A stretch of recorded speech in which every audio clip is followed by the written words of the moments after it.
5 seconds to go.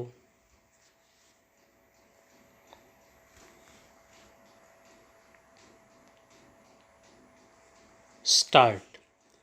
If we travel all over India, we see an enormous variety of population in various degrees of development.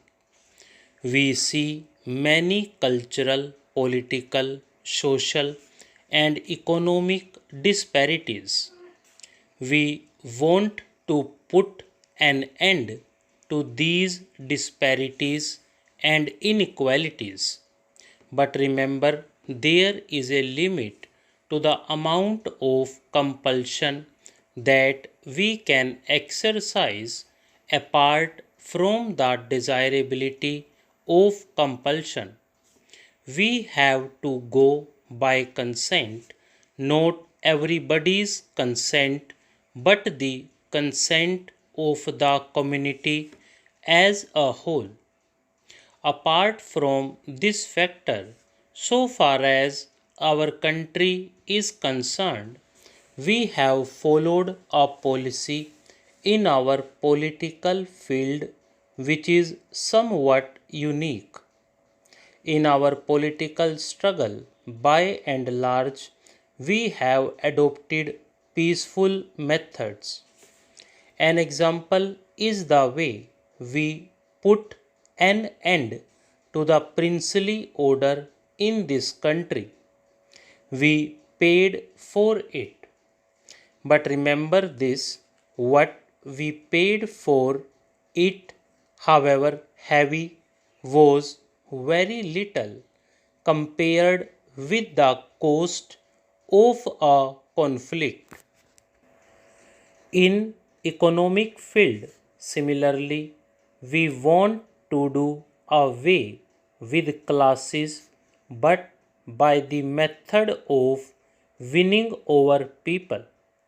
I admit class struggle, but I do not want to aggravate it. I do not want to be obsessed with it. I want to get rid of it as far as possible without aggravating the struggle. I dislike comparing my country with others to our advantage or disadvantage because I do not want to criticize other countries. But I venture to point out that where upheavals occur, they are products of history and the violence, defeat, and civil war govern the subsequent events. Some honorable members seem to think that in order to have progress, they must destroy.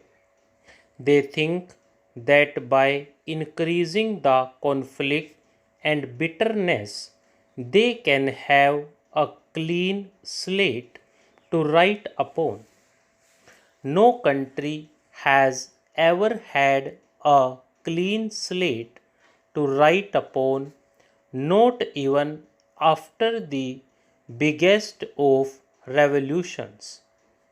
No one should deliberately destroy something which is worthwhile in order to build something which may be good in certain circumstances.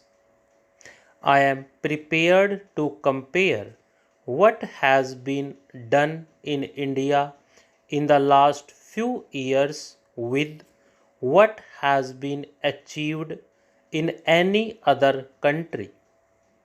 We may have achieved less, I am prepared to admit that, but we must take into account the peaceful and cooperative methods of our approach.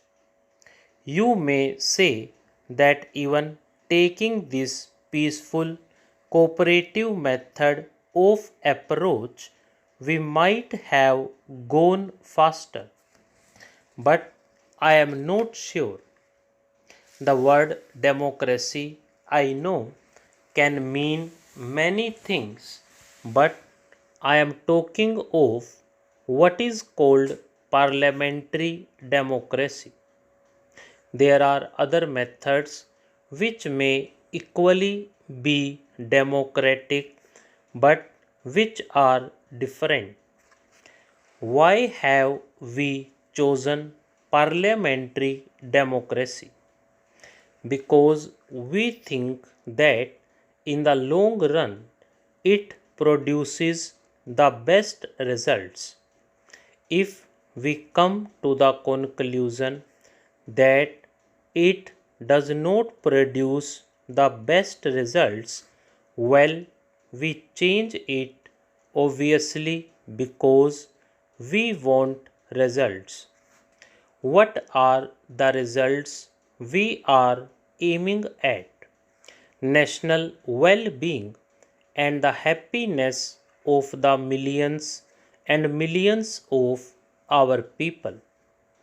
We have at the present moment a country which is industrially not developed, although we are industrially more developed than any other country in Asia apart from Japan.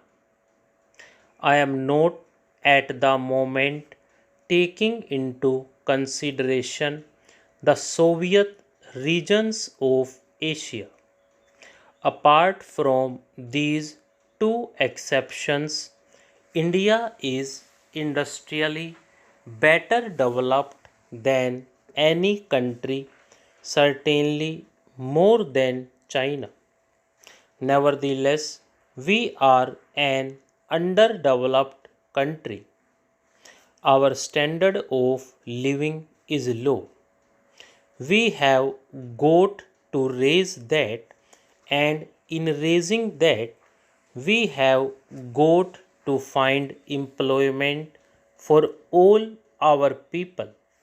What are our objectives? We may define them in many ways, but perhaps one way which is more important than others is to find progressively fuller employment till we reach full employment through increased production.